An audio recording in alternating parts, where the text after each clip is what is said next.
Beside the well, there was the ruin of an old stone wall.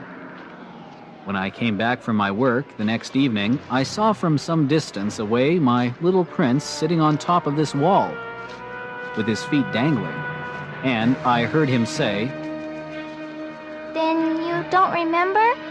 This is not the exact spot." Another voice must have answered him, for he replied to it, Yes, yes. It is the right day, but this is not the place." I continued my walk toward the wall. At no time did I see or hear anyone. The little prince, however, replied once again, "Exactly. You will see where my track begins in the sand. You have nothing to do but wait for me there. I shall be there tonight." I was only 20 meters from the wall, and I still saw nothing. After a silence, the little prince spoke again. "You have good poison? You are sure that it will not make me suffer too long?" I stopped in my tracks, my heart torn asunder, but still I did not understand. "Now, go away," said the little prince. "I want to get down from the wall." I dropped my eyes then to the foot of the wall, and I leaped into the air. There before me, facing the little prince, was one of those yellow snakes that take just 30 seconds to bring your life to an end. Even as I was digging into my pocket to get out my revolver, I made a running step back. But at the noise I made, the snake let himself flow easily across the sand like the dying spray of a fountain, and, in no apparent hurry, disappeared with a light metallic sound among the stones. I reached the wall just in time to catch my little man in my arms. His face was white as snow. "What does this mean?" I demanded. "Why are you talking with snakes?" I had loosened the golden muffler that he always wore. I had moistened his temples and had given him some water to drink. And now I did not dare ask him any more questions. He looked at me very gravely and put his arms around my neck. I felt his heart beating like the heart of a dying bird shot with someone's rifle. "I am glad that you have found what was the matter with your engine. He said, Now you can go back home." "How do you know about that?" I was just coming to tell him that my work had been successful, beyond anything that I had dared to hope. He made no answer to my question, but he added, "I too am going back home today. Then, sadly, It is much farther. It is much more difficult." I realized clearly that something extraordinary was happening. I was holding him close in my arms as if he were a little child. And yet it seemed to me that he was rushing headlong toward an abyss from which I could do nothing to restrain him. His look was very serious, like someone lost far away.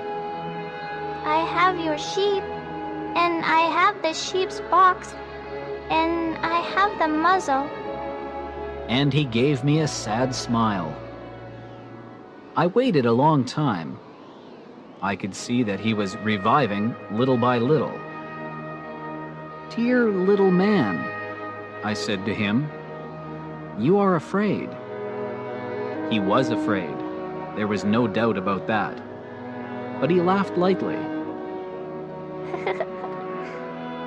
"I shall be much more afraid this evening." Once again, I felt myself frozen by the sense of something irreparable. And I knew that I could not bear the thought of never hearing that laughter anymore. For me, it was like a spring of fresh water in the desert. "Little man," I said, "I want to hear you laugh again." But he said to me, "Tonight it will be a year. My star, then, can be found right above the place where I came to the earth a year ago." "Little man," I said, "tell me that it is only a bad dream. This affair of the snake, and the meeting place, and the star. But he did not answer my plea. He said to me instead, The thing that is important is the thing that is not seen.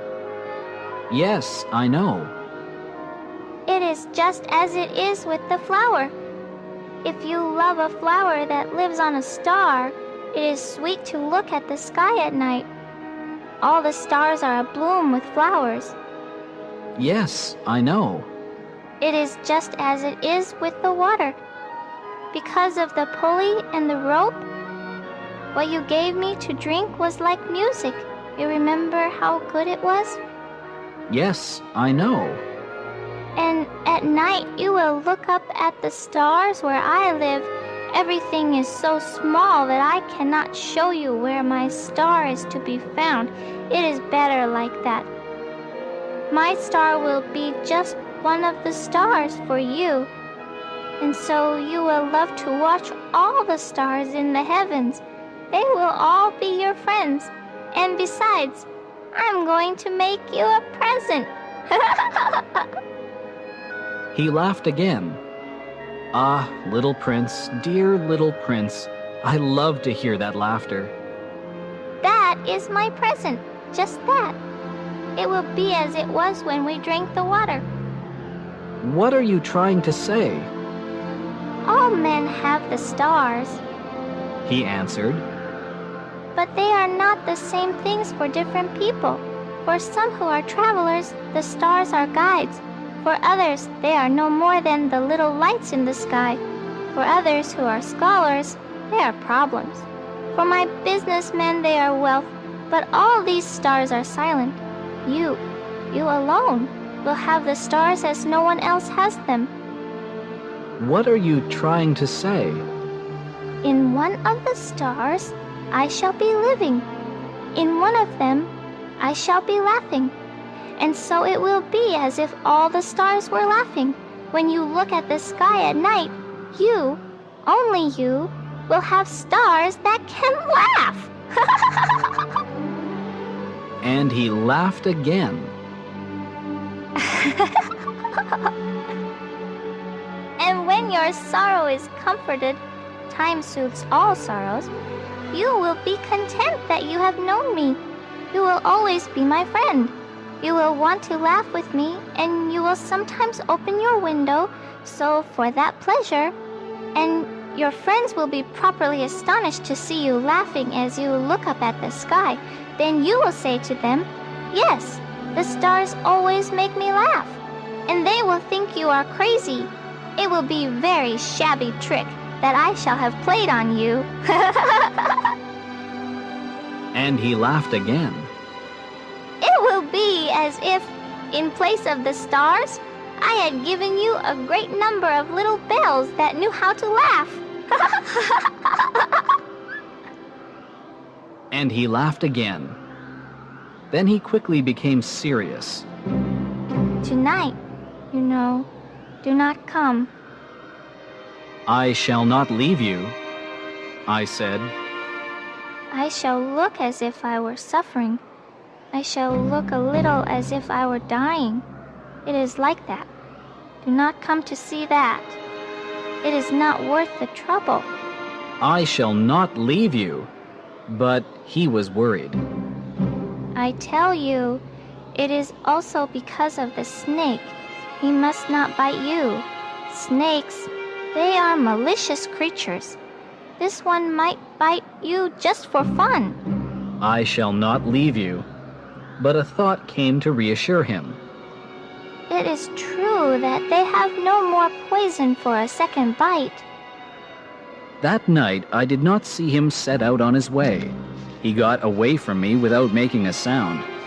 When I succeeded in catching up with him, he was walking along with a quick and resolute step. He said to me merely, Ah, you are there. and he took me by the hand, but he was still worrying. It was wrong of you to come. You will suffer. I shall look as if I were dead, and that will not be true. I said nothing. You understand, it is too far. I cannot carry this body with me. It is too heavy. I said nothing. But it will be like an old abandoned shell. There is nothing sad about old shells. I said nothing. He was a little discouraged, but he made one more effort. You know, it will be very nice.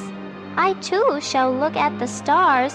All the stars will be wells with a rusty pulley. All the stars will pour out fresh water for me to drink. I said nothing. That will be so amusing. It will have 500 million little bells, and I shall have 500 million springs of fresh water. And he too said nothing more, because he was crying. Here it is. Let me go on by myself. And he sat down because he was afraid. Then he said again, You know, my flower, I am responsible for her, and she is so weak. She is so naive. She has 4 thorns, of no use at all to protect herself against all the world. I too sat down, because I was not able to stand up any longer. There now. That is all. He still hesitated a little. Then he got up. He took one step. I could not move. There was nothing there but a flash of yellow close to his ankle. He remained motionless for an instant. He did not cry out. He fell as gently as a tree falls. There was not even any sound, because of the sand.